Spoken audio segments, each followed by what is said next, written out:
Buenas tardes, buenas noches. Tenemos la grabación en marcha y empezamos con nuestra tutoría número 5, casi en el Ecuador. Le comentaba a las compañeras que están en directo del temario. Y hoy tenemos el capítulo 4, el liderazgo en los grupos.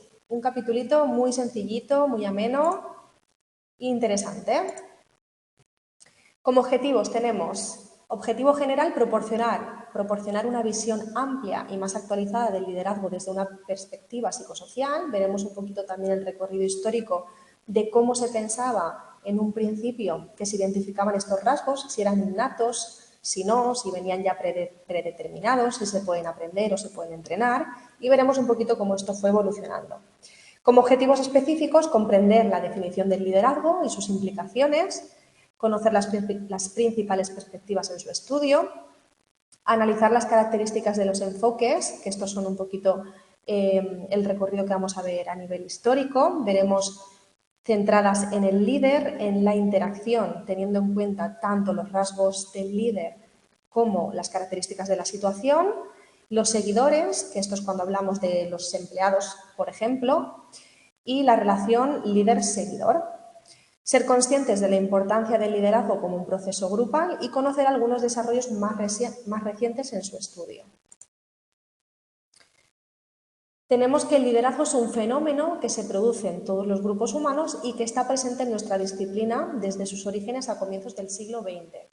Y este interés está justificado al menos por dos razones. Por un lado, una parte más teórica y otra más práctica. En la primera, tenemos que los procesos de liderazgo se dan de la mano a nivel individual y a nivel grupal, por influencia social, por comportamiento grupal, por procesos atributivos, cuando hacemos alguna atribución externa, y teorías implícitas, entre otros. Como razones prácticas, tenemos que si conseguimos conocer los factores que caracterizan a un líder eficaz o eficiente, será más fácil también seleccionar a aquellos que cumplan determinadas características para desempeñar las funciones de un puesto, como los directivos en alguna empresa, o formar a los que ya existen para conseguir un mejor funcionamiento en los grupos y en las organizaciones. Estas dos razones no son tampoco incompatibles, sino que se refuerzan mutuamente, y un mejor conocimiento de los procesos psicosociales que subyacen a este proceso de liderazgo puede ser utilizado para mejorar tanto el ejercicio dentro de las organizaciones como a nivel interno, y la observación de las conductas realizadas por los líderes en diversos contextos nos puede también ayudar a la formulación de teorías para su estudio e investigación que recojan y expliquen los principales aspectos de este fenómeno. Pues vamos allá. Tenemos como primera pregunta, ¿qué es el liderazgo? Bueno, actualmente no se concibe como una característica que sea estática, que no cambie, ¿no?, en la personalidad que reside únicamente en el líder, sino que se considera un proceso en el que una persona, en este caso el líder, influye sobre otro grupo de personas que serán los seguidores. Entonces es un fenómeno que se desarrolla a lo largo del tiempo y que, aunque la persona que ocupa ese rol de líder parece que su influencia es mayor sobre los seguidores, también se produce ese efecto a la inversa, ¿no? Los seguidores también causan una influencia en el líder, que sería esa influencia mutua o recíproca. Liderar consiste en coordinar, inspirar y motivar a los seguidores para la consecución de los objetivos del grupo o la organización. Y para ello el líder debe influir para que quieran hacer lo que se les está pidiendo que haga y que los objetivos propuestos también lleguen a ser internalizados por los seguidores, sean considerados válidos, apropiados y correctos, teniendo en cuenta que esto les animará a contribuir de una forma que sea totalmente voluntaria. Cada grupo u organización tiene características y metas que son diferentes y en ocasiones estos compiten también por la obtención de recursos que son considerados escasos. Entonces aquí tenemos también un aspecto contextual que debe tenerse en cuenta a la hora de estudiar el liderazgo y el rendimiento en los grupos. La mayor parte de los estudios que se han realizado en los contextos industriales o militares y en distintas organizaciones o agencias gubernamentales, considerando como líderes a las personas que ocupan los puestos de mayor autoridad, pues podemos diferenciar entre liderazgo y dirección, que es el management, que esto lo veremos también en la asignatura de psicología de las organizaciones. Vemos que, por un lado, la función del directivo sería la de organizar, planificar y verificar que el trabajo se está realizando de forma correcta, mientras que cuando hablamos de la función o el rol que cumple el líder, sería un aspecto que tiene más en cuenta a la hora de motivar a sus seguidores e inspirar también con sus propios actos o con su propia forma de ser a estos, ¿no?, en el cumplimiento de los objetivos de la organización. No obstante, la distinción en la práctica pues, no es tan sencilla, ya que las conductas de unos y otros pues, tienden a solaparse. Se pueden considerar similares. Pero podemos ahí ver un poquito el matiz de esa diferencia que caracteriza a uno y a otro. Entonces aquí tenemos el enfoque o los distintos enfoques en función de esa evolución del estudio del concepto del liderazgo. Por un lado, empezamos en los años 40 con el enfoque del rasgo, y aquí sí que se consideraba que era una capacidad innata, que ya venía de alguna forma predeterminada biológicamente, ¿no? Entonces sería la forma de estudiarla a través del conocimiento de aquellas características que puedan diferenciar a líderes de seguidores.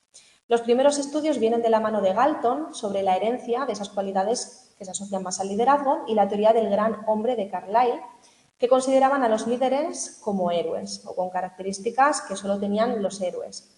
Esta concepción ha resurgido de nuevo una versión que es menos radical y en ella se tiene en cuenta que aunque las características personales del líder pueden ser importantes, es la situación la que de alguna forma va a determinar si esas características son útiles o no en un determinado momento.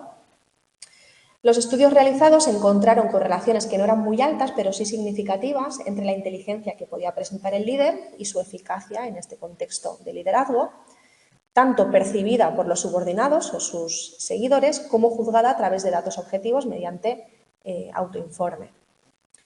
Luego tenemos los rasgos de personalidad del Big Five, que también veréis en la asignatura de personalidad en el próximo cuatrimestre, y comentan relaciones significativas tanto con la emergencia del liderazgo como con su eficacia, a excepción del rasgo neuroticismo.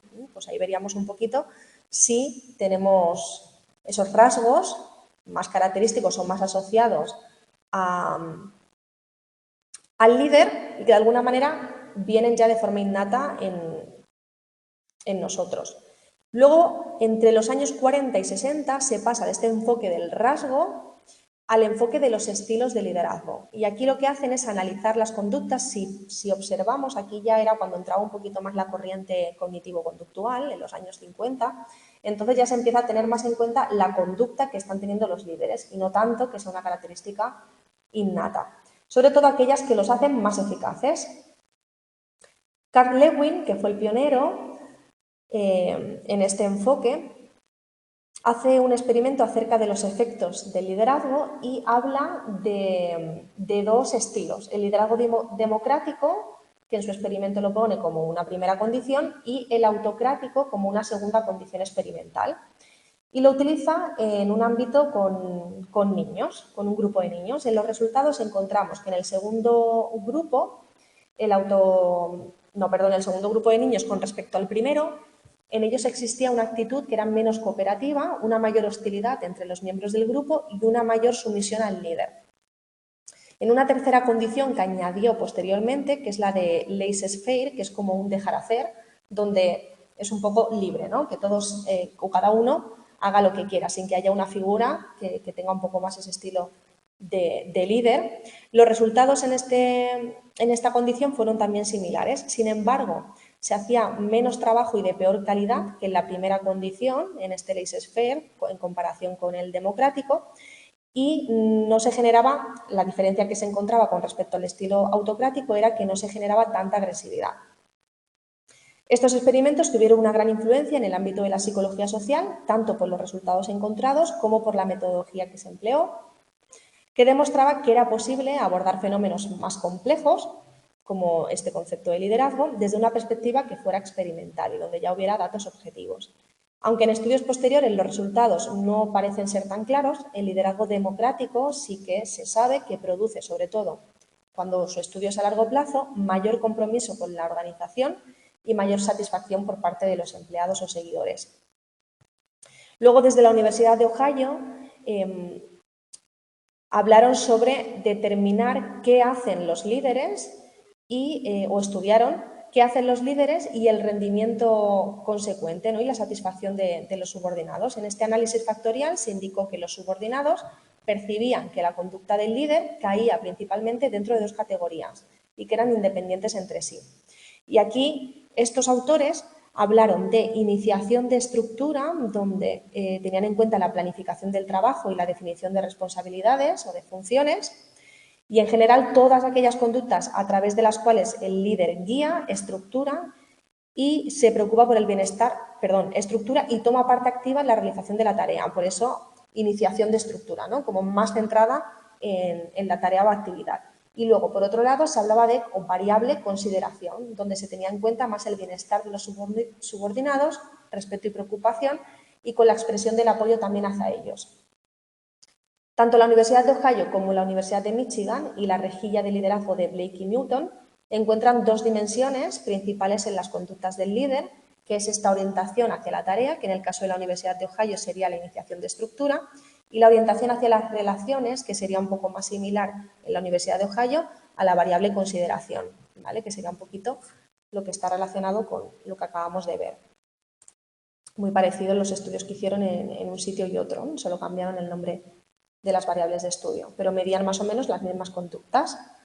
Las correlaciones existentes entre la consideración y la iniciación de estructura con las variables de rendimiento y satisfacción organizacional tienen una variabilidad alta, dependiendo del estudio que se tenga en cuenta, y una posible explicación de ello puede radicar en las características específicas de la actividad o la tarea o en el nivel de formación o motivación de los subordinados o seguidores, que suelen ser diferentes entre unos estudios y otros. Entonces, bueno, pues por eso se pudo encontrar esta variabilidad tan alta.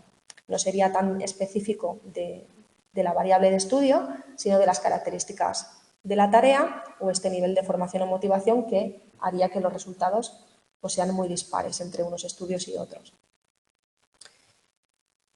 Después pasamos al enfoque centrado en la interacción, donde ya se tienen en cuenta las características o las conductas que pone en marcha el líder y las variables de la situación, que esto ya se acerca un poquito más a la actualidad. Entramos ya en los años 60 y son las teorías de la contingencia.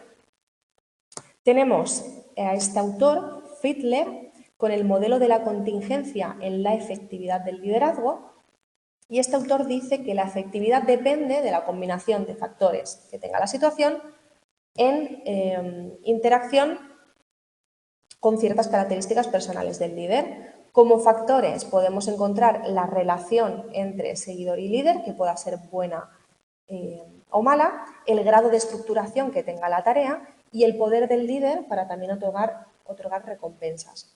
Entre las características personales del líder tendremos si está orientado hacia la tarea o si está orientado hacia las relaciones. Por otro lado, tenemos a Gauss con la teoría de las expectativas, de la expectativa de meta, donde considera que los líderes serán eficaces en la medida en que sus conductas complementen el entorno en el que se desenvuelve la acción, en este caso laboral, de sus subordinados y les ayuden a conseguir esas metas, ya sean laborales o personales. Entonces, en función de ello, tendríamos conductas consideradas de clarificación de la tarea, conductas orientadas al logro o consecución de meta, conductas que faciliten el trabajo o el rol, las funciones del puesto de trabajo, conductas de apoyo personal, que serían ya más orientadas también a la relación, conductas facilitadoras de la interacción o la socialización entre los miembros y un liderazgo que esté basado más en valores.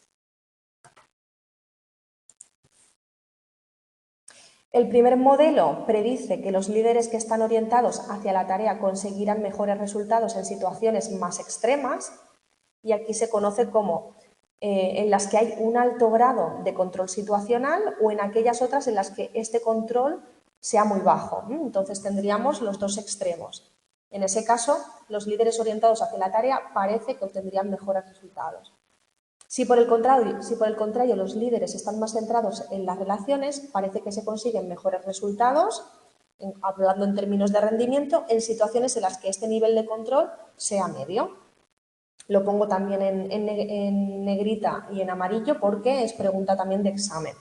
Posteriormente se presentó una extensión de esta teoría hacia teoría de los recursos cognitivos del liderazgo y se contemplan variables como la experiencia o la inteligencia del líder y el estrés al que éste está sometido, tanto el líder como los subordinados, y se demuestra que en condiciones de bajo estrés la inteligencia del líder correlaciona de forma positiva con este rendimiento, mientras que en condiciones de alto estrés la experiencia es la que pasa a ser una variable más relevante para poder controlar pues, estas situaciones más demandantes. En relación con el segundo modelo, dependiendo de la situación, se espera del líder que adopte un tipo u otro de conducta que no se consideran rasgos de personalidad, sino estrategias que están seleccionadas de forma consciente para ajustarse a las necesidades tanto de los subordinados como de la disponibilidad de las recompensas. Los factores que parece que más influyen en esa efectividad del líder en el rendimiento son las características del subordinado, como por ejemplo la autoeficacia percibida y el locus de control, ya sea interno o externo, y las características del ambiente laboral, la formalización de las reglas o las descripciones del trabajo, que sean también más claras o no. Por tanto, la tarea principal del líder será analizar la situación y a continuación utilizar el estilo que sea más adecuado en función de esa situación, ya sea para incrementar la valoración de las recompensas de cara a los subordinados o para mostrar a los subordinados el camino a seguir para poder alcanzarlas. Entonces, ahí sería más un poco una guía, ¿no?, hacia esa consecución de metas. Luego pasaríamos a los enfoques más centrados en los seguidores y tenemos las teorías implícitas del liderazgo. En las anteriores tenemos las teorías de contingencia, donde se tiene en cuenta más esa situación que interacciona con los rasgos de personalidad, centrados hacia la tarea o centrados en las relaciones. Luego vamos a tener en cuenta también la perspectiva del líder, de los seguidores, y pasamos a esas teorías implícitas.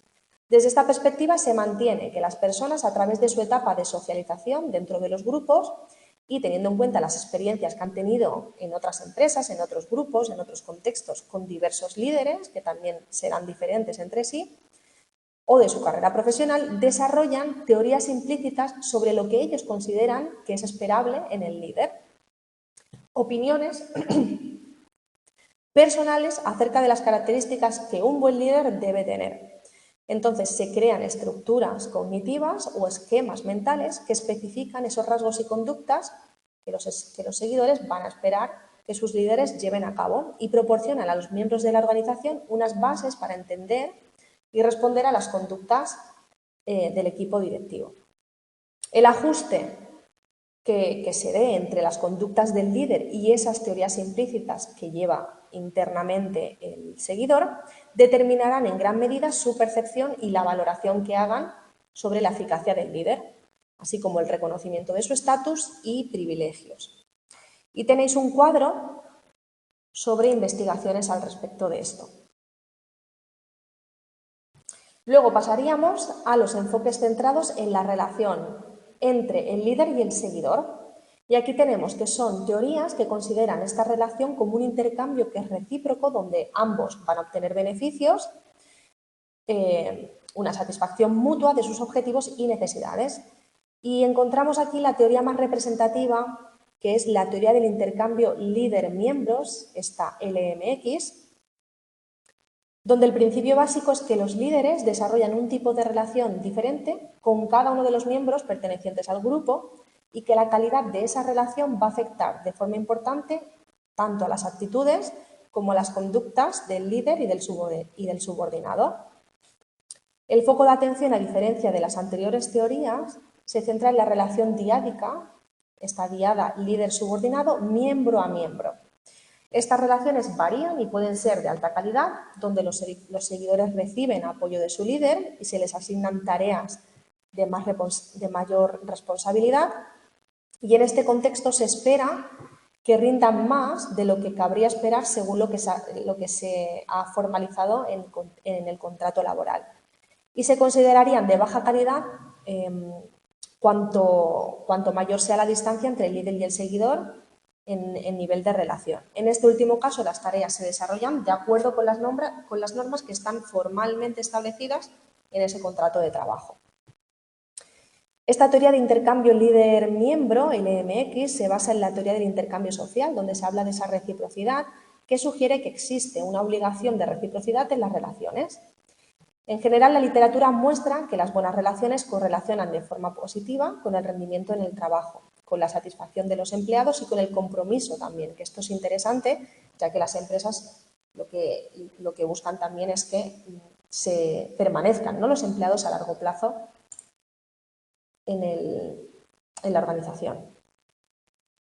Luego pasamos al liderazgo como proceso grupal, y esta idea es central para la visión mantenida desde la aproximación de la identidad social al estudio del liderazgo, formada por la combinación de la teoría de la identidad social que vimos de Turner y Tacfel y de la teoría de la categorización del yo.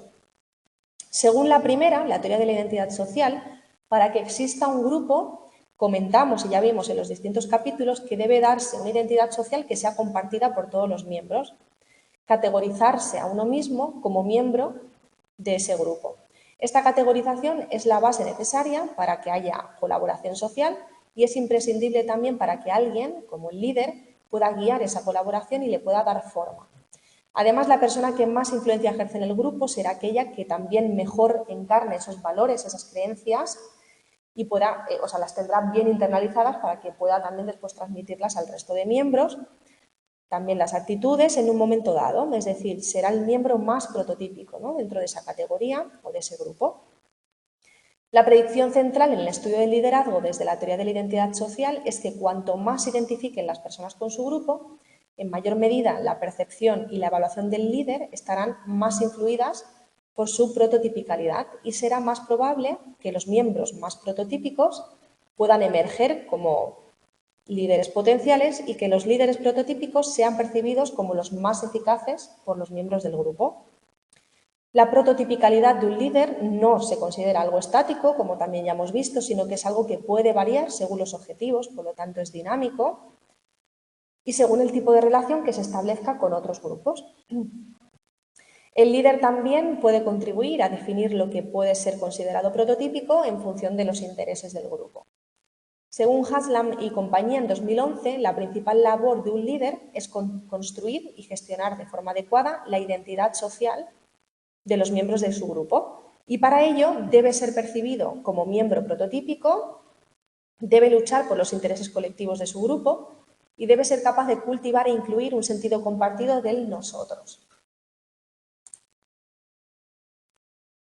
Hockey y Martin, en 2003, se apoyan en la teoría de la identidad social para proponer que las características personalizadas y diádicas entre líder y seguidor, como la teoría del intercambio social, resultan menos efectivas en grupos donde sus miembros están fuertemente identificados y, por el contrario, las relaciones más despersonalizadas mejoran la identidad social y promueven sentimientos de mayor confianza y legitimidad hacia la conducta igualitaria del líder.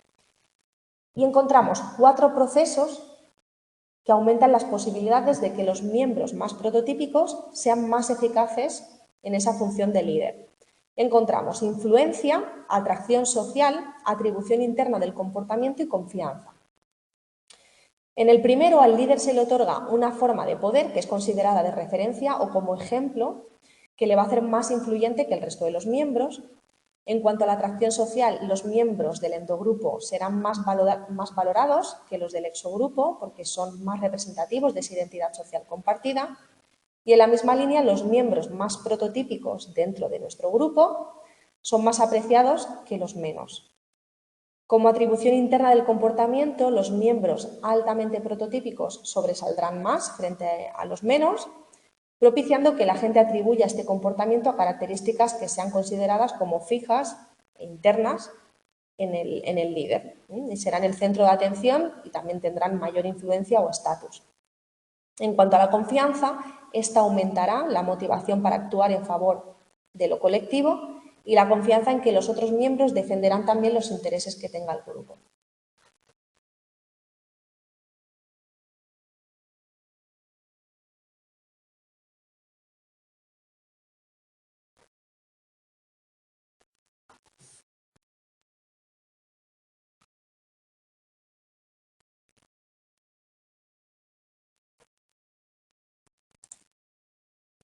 Otros desarrollos en el estudio del liderazgo.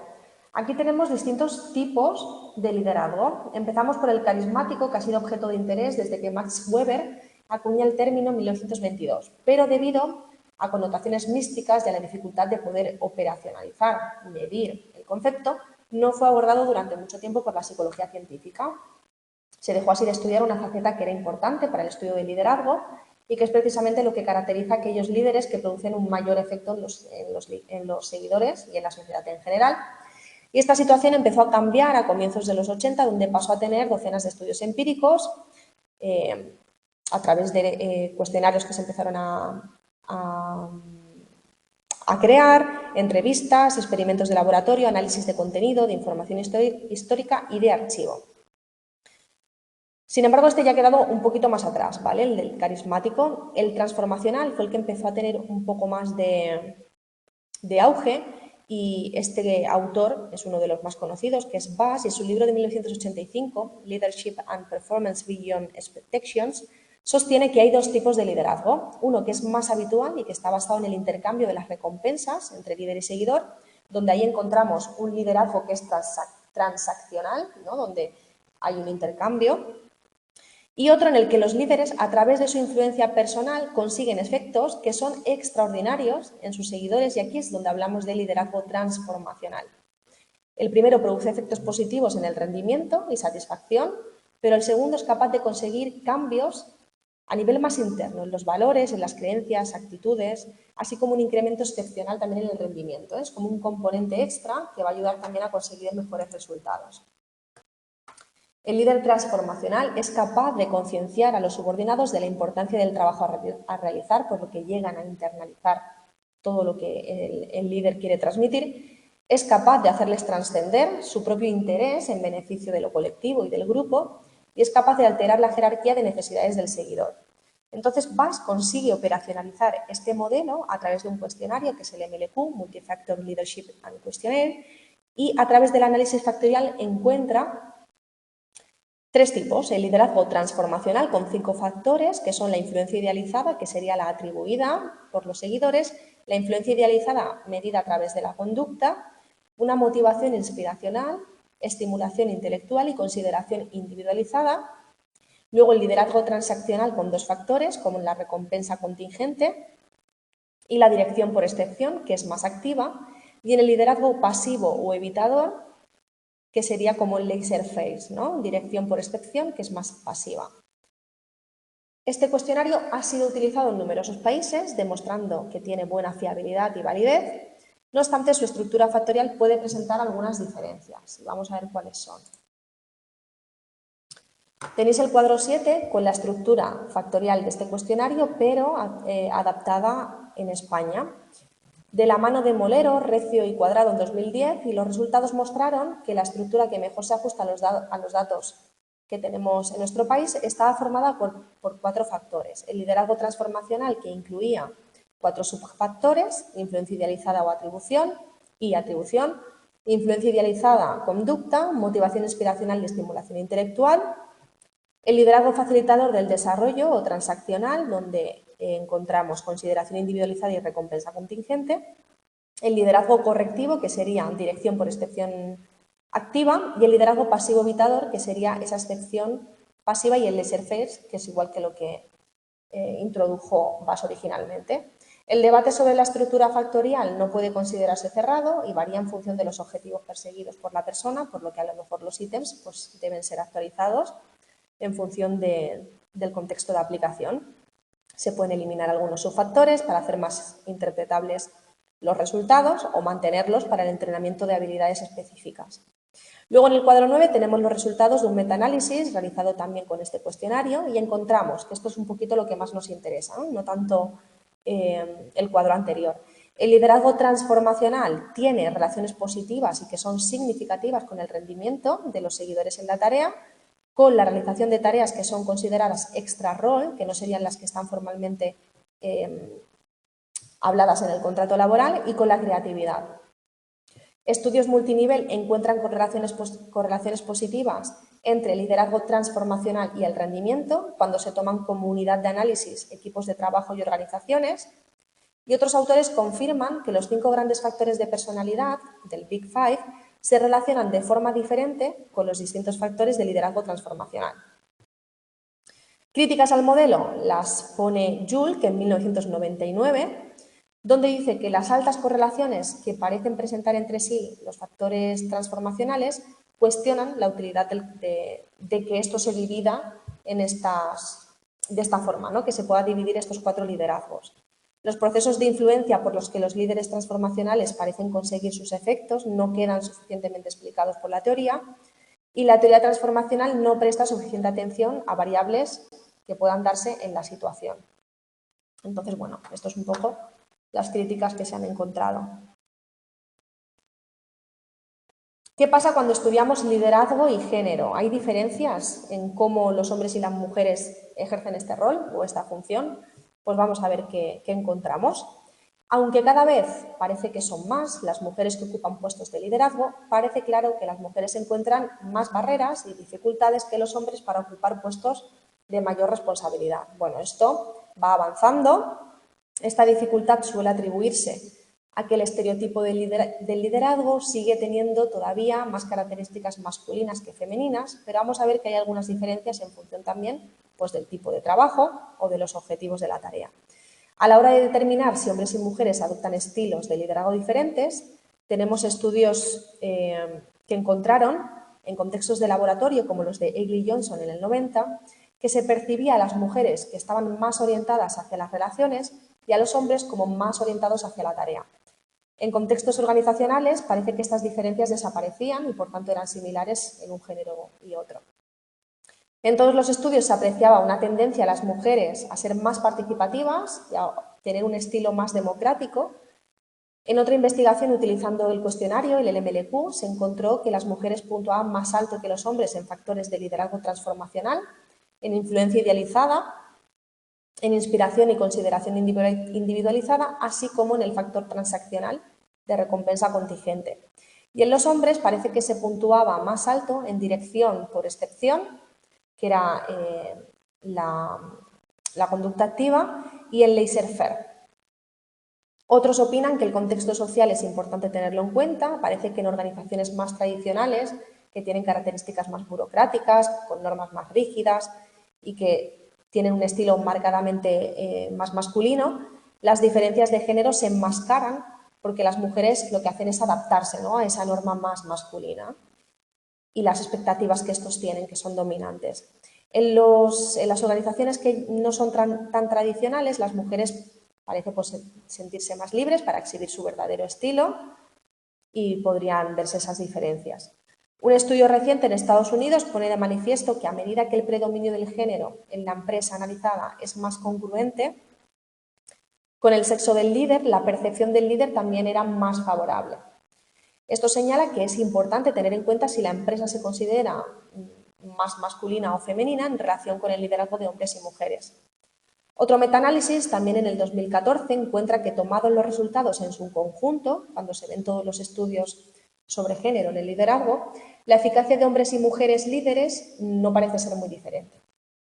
Sin embargo, en organizaciones masculinas se los ve a estos o se los percibe como más eficaces y en organizaciones de negocios o educación y en niveles de dirección más de mando medio se ve o se percibe a las mujeres como más eficaces.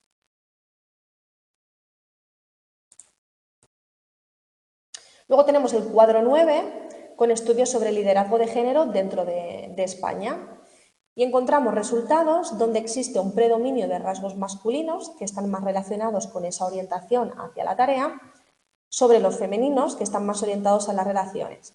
Las mujeres percibieron a la mujer líder como orientada a la tarea, independientemente del estatus que está ocupada en la jerarquía organizacional y en general también se constata una percepción más femenina de los puestos directivos incluso por parte de los propios hombres. También se encuentra que los hombres líderes eran considerados más competentes que las mujeres. Los líderes, tanto hombres como mujeres, eran evaluados más altos en competencia que en calidez. Se encontró también que los líderes, sin importar su sexo, eran evaluados como más competentes en la compañía de alta tecnología que, por ejemplo, en el ámbito sanitario. Finalmente, las mujeres líderes eran más admiradas que sus compañeros varones. Y tanto la orientación a la tarea como la orientación a las relaciones se consideraban típicas de la condición de éxito. El estilo de liderazgo basado en las relaciones se percibía como más característico en la condición de fracaso que en la de éxito. En éxito, a los líderes hombres y mujeres se les evaluaba de forma similar y se les atribuía la misma responsabilidad. Sin embargo, en la condición de fracaso, a los líderes hombres se les evaluaba peor, ¿no? Como si tuviéramos la expectativa de que ellos tuvieran que tener un mejor resultado y no permitirles el error, ¿no? Se les atribuía mayor responsabilidad por ese fracaso cometido que cuando esto lo hacían las mujeres. Entonces, bueno, pues son formas de pensamiento que tenemos hoy en día o que siguen estando de alguna manera y que difieren en función del sexo. Luego encontramos estudios de psicología positiva de la mano de Seligman con el liderazgo. Y tenemos que tras dedicar gran parte de su carrera, imagino que conoceréis a Seligman, de los estudios de la indefensión aprendida, donde se centraba mucho más en estudiar la enfermedad, la psicopatología, pues hubo un momento en el que dio un cambio radical y pasó a tener en cuenta lo que llamó las fortalezas y virtudes humanas. Entonces no era solo vamos a centrarnos en lo negativo del ser humano, sino también vamos a ver cuáles son esos puntos que podemos potenciar. El objetivo era catalizar un cambio de enfoque de la psicología desde la preocupación, no solo de solucionar las cosas que van mal en la vida, sino en construir cualidades que sean positivas. Y la aplicación de este enfoque al estudio del liderazgo ha puesto el énfasis en la orientación del líder hacia vamos a hacer el bien y a ser una buena persona. Entonces, bueno, aquí vimos un cambio muy interesante en los estudios de este autor.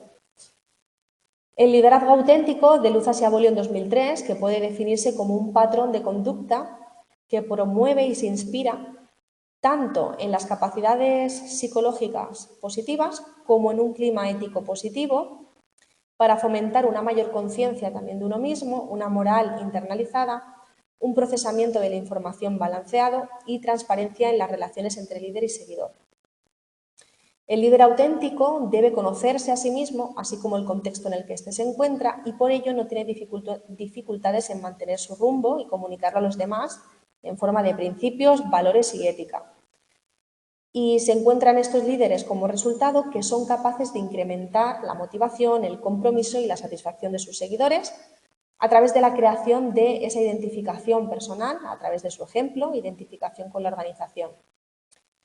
En el caso del liderazgo auténtico no se apela al carisma o a la inspiración para la construcción de relaciones estables y duraderas, sino que se trata de un estilo que lo que va a hacer es crear condiciones en el ambiente para que surja una mayor confianza, donde se ayuda a las personas a desarrollar esos puntos fuertes que tienen y a ser a su vez más positivas. Asimismo, también juega un papel importante a la hora de retener a los empleados, ya que como empresa lo que se espera es que se intenta evitar el abandono, ya que se estimula la implicación en el trabajo, ese work engagement, y la identificación con el grupo, disminuyendo a su vez la intención de abandonar. Y con esto hemos acabado el capítulo. Es muy cortito. Tenéis aquí las preguntitas de autoevaluación.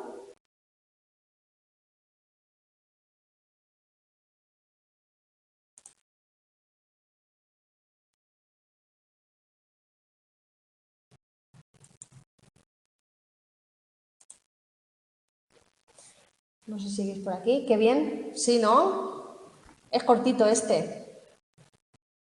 Cortito, sencillito.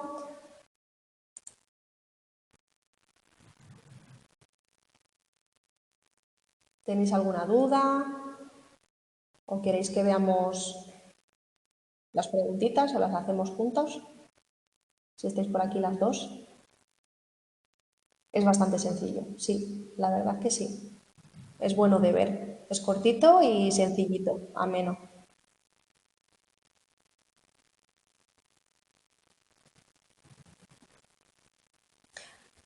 Venga, vale, estáis las dos, Serezade y Julia. Primera pregunta. En una investigación sobre liderazgo se ha encontrado una correlación de 0.01 entre las dimensiones de iniciación de estructura Y consideración. Este resultado que apoya las hipótesis del grupo de Ohio, que es el que vimos en el enfoque. ¿En qué enfoque? Va en contra de las hipótesis del grupo de Ohio. El grupo de Ohio no aborda estas cuestiones.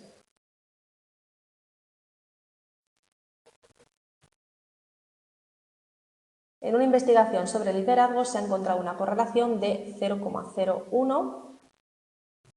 ¿Esto qué quiere decir? ¿Que son dependientes o independientes? Entre las dimensiones de iniciación de estructura y consideración. C. Sherezade dice C.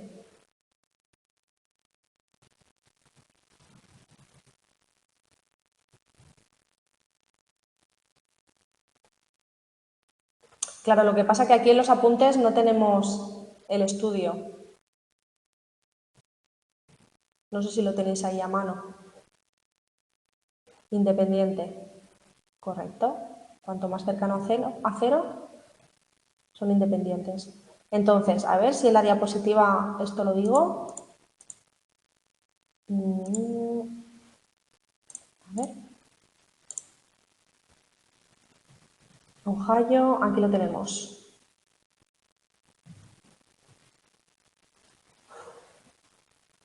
Universidad de Ohio, determinar qué hacen los líderes y rendimiento y satisfacción con los subordinados. El análisis factorial indicó que subordinados percibían que la conducta de su líder caía principalmente dentro de dos categorías independientes entre sí, iniciación de estructura y consideración.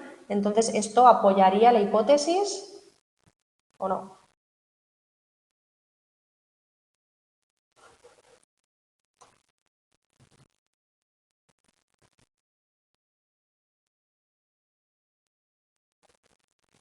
Me parece que la C. ¿Qué hacemos? ¿Se entiende la pregunta?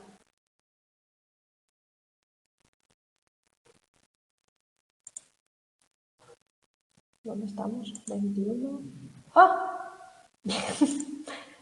¡Socorro! Me he equivocado de diapositiva.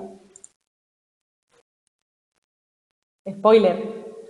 Claro, aquí tenéis que tener cuidado con la pregunta. Lo que nos está preguntando, por eso os he dicho, ¿esto qué quiere decir? Nos dice, vamos a imaginar una investigación sobre el liderazgo donde se encuentra que la correlación entre las variables, en este caso las dimensiones de iniciación de estructura y consideración, son las dos variables de estudio, que dan este tipo de correlación. Entonces, si sabemos que 0,01 lo que se acerca es al 0, sabemos que entonces son independientes. ¿Vale? Lo que nos está preguntando es eso. Entonces, nos dice que el estudio o la investigación dice que estas dos variables son independientes. ¿Esto apoya la hipótesis del grupo de Ohio? ¿Va en contra de esa hipótesis? ¿O el grupo de Ohio no aborda estas cuestiones?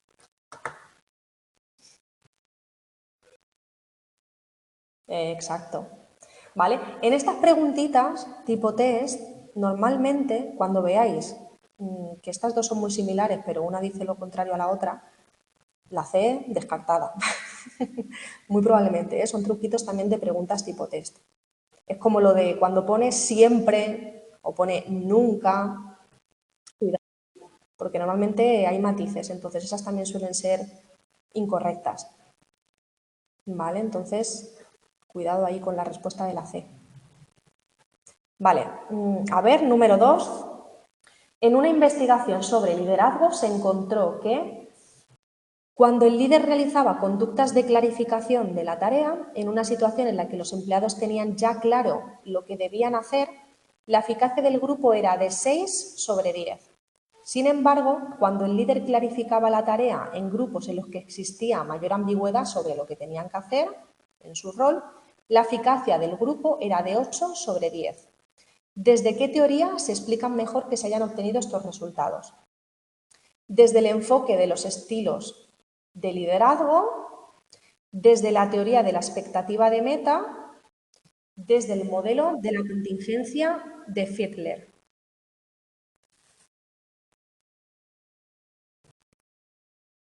B. Julia dice B. Desde la teoría de la expectativa de meta. ¿Recuerdas qué decía esta teoría o por qué consideras que es esta? Y falta Sherezade.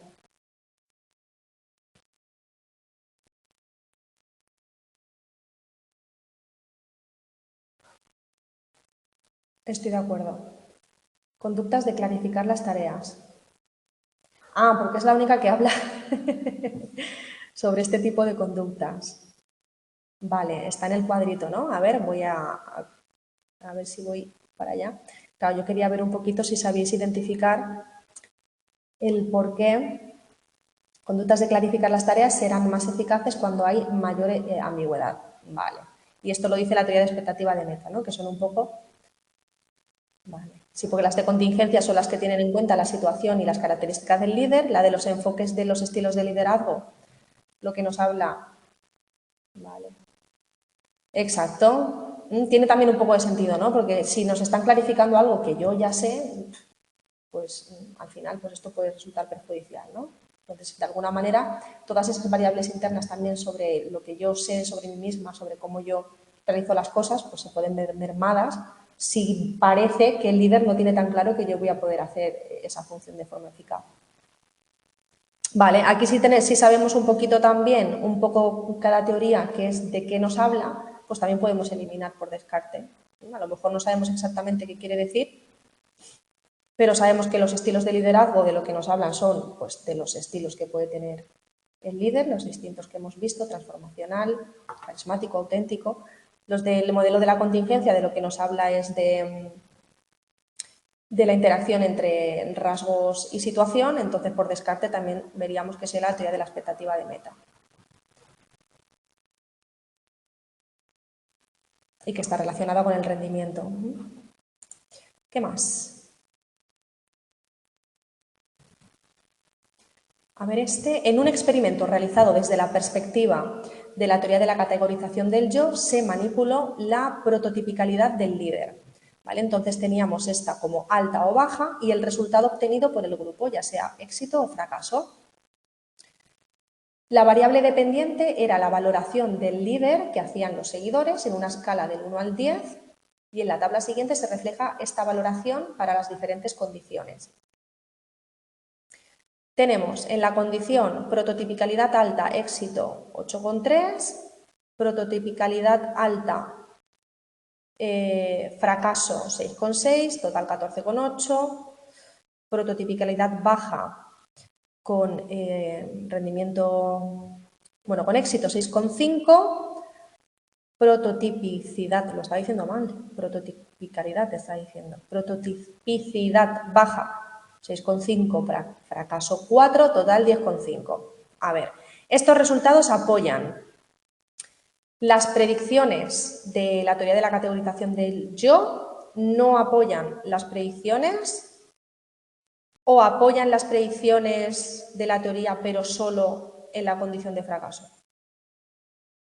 A ver, porque esto lo tengo que pensar yo un poco también. A ver. Vale.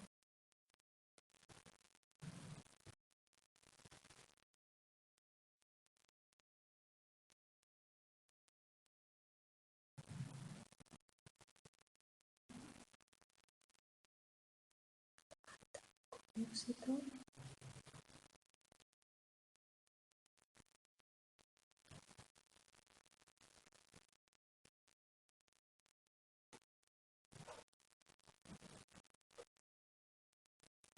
Sí, Julia dice que sí. Ah, no, esto era la respuesta de antes, ¿no?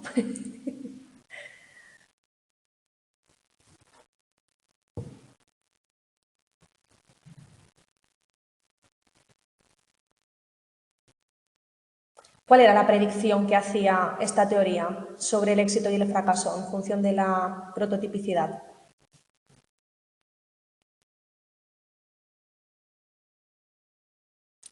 Cuando hay mayor prototipicidad o cuando la prototipicidad del líder es más alta,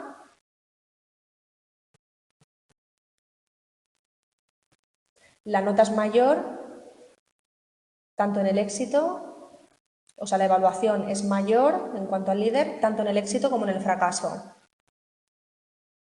Y cuando la prototipicidad es baja,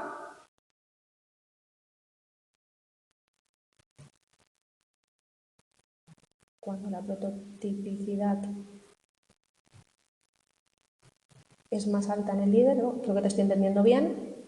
La evaluación del seguidor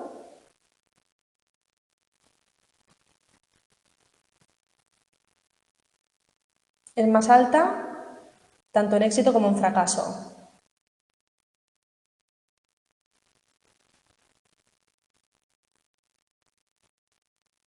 Entonces, ¿se apoya la predicción o no apoya la predicción de lo que dice esta teoría?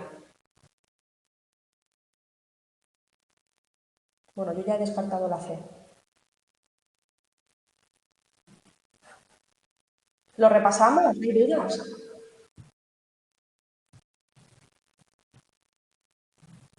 Sí, la A. Sherezade, ¿estás de acuerdo?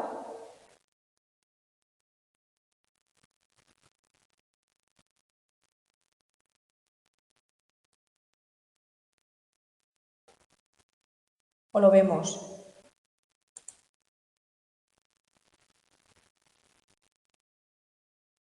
Vamos a buscarlo. A ver. Creo que sí que lo tengo en la diapositiva esto también, ¿eh? A ver, ¿dónde está? Prototipicidad.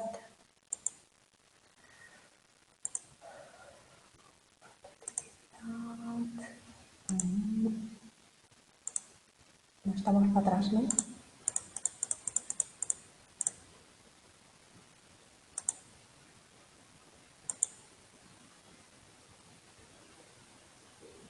No, ahora me he ido muy para atrás.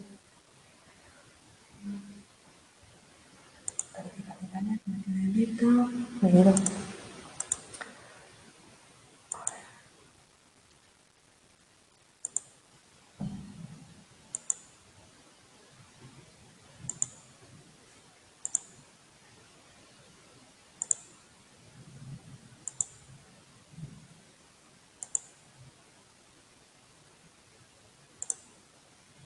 ¿Lo encuentro? Me lo he saltado.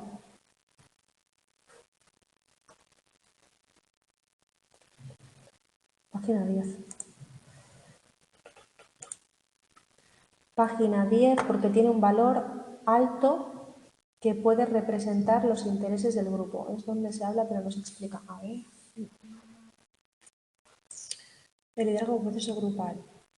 Vale, a ver. Según la teoría de la identidad social, para que exista un grupo debe darse una identidad social compartida. Vale. Para la colaboración. Además, la persona que más influencia ejerce será el que mayor encarne los valores, creencias y actitudes, es decir, será el miembro más prototípico.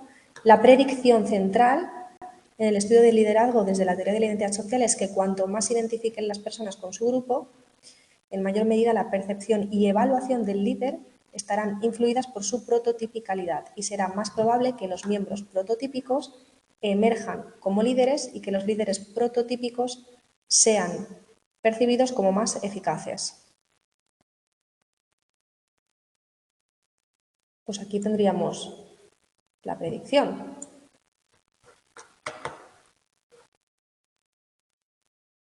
¿Qué creéis?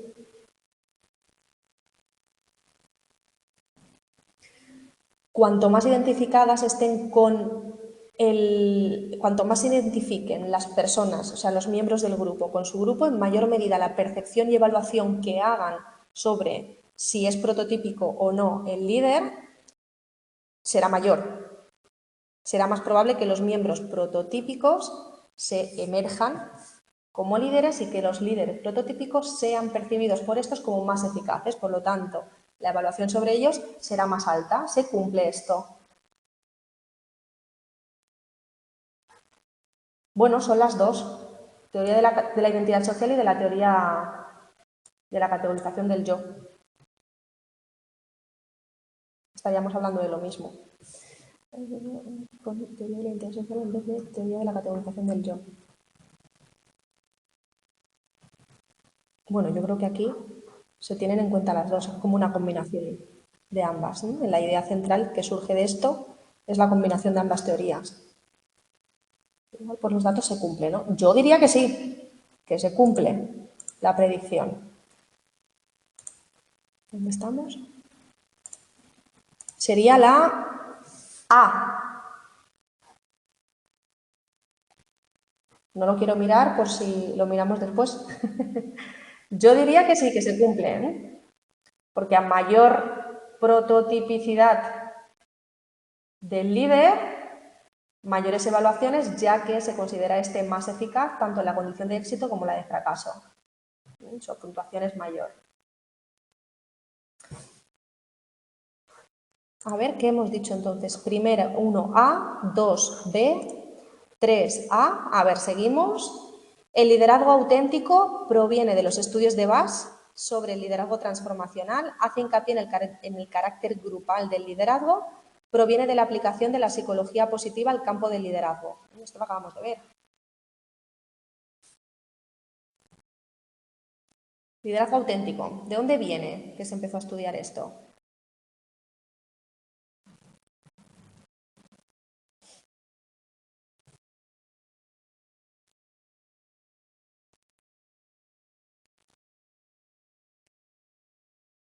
¿Podemos descartar alguna? La A viene de los estudios de Bass. Sherezade.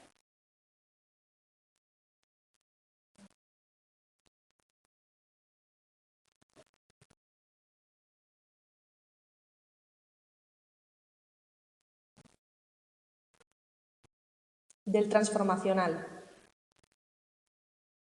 Vale, de los estudios de Bass, ¿no?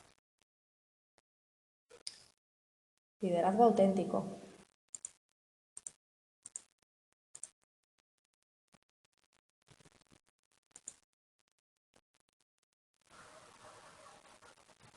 Aquí lo tenemos.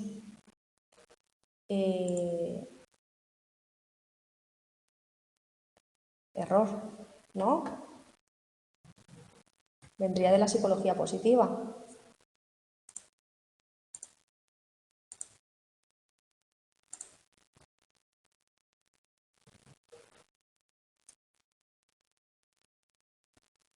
El liderazgo auténtico. ¿Estamos de acuerdo?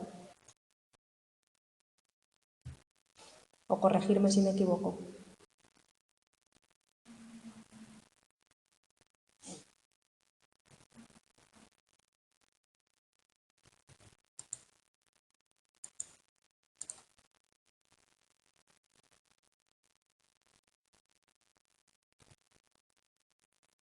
Liderazgo auténtico. Ah, por aquí habéis puesto, yo creo que es la C. Vale.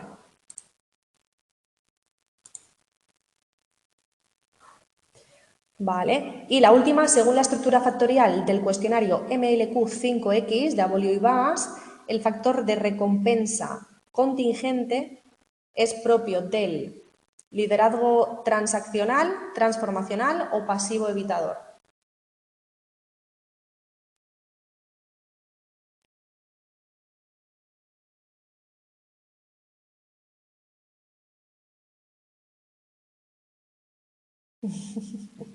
Era algo de trans, pero no me acuerdo cuál de los dos. Vale, yo creo que aquí el tema de recompensa contingente, ¿esto a qué os suena? Voy a daros algo después de hacer algo.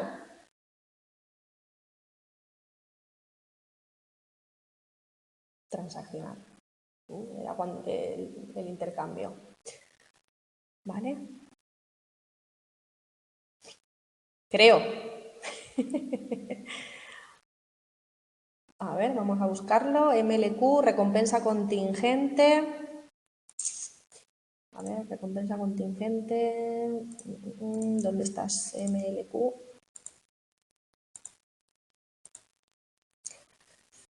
Recompensa contingente, aquí lo tenemos. Liderazgo transaccional. Hay un poco a veces buscar lo que tenga un poquito de sentido, ¿no? Más que aprender de memoria.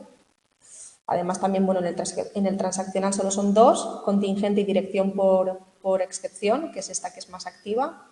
el pasivo por excepción, pero conducta pasiva y laissez-faire, entonces todas las demás pues serían las de el liderazgo transformacional.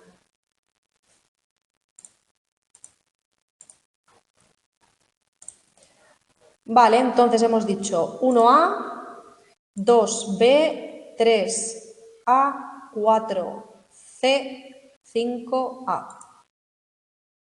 1A, 2B, 3A, 4C, 5A. Bien. Bien. Pues muy bien, chicas, gracias por estar aquí. Aplausos. En equipo sale mejor, ¿eh? Bueno, pues muchas gracias por estar aquí un día más. Buenas noches y nos vemos la próxima semana. Voy a cortar la grabación. Cerramos.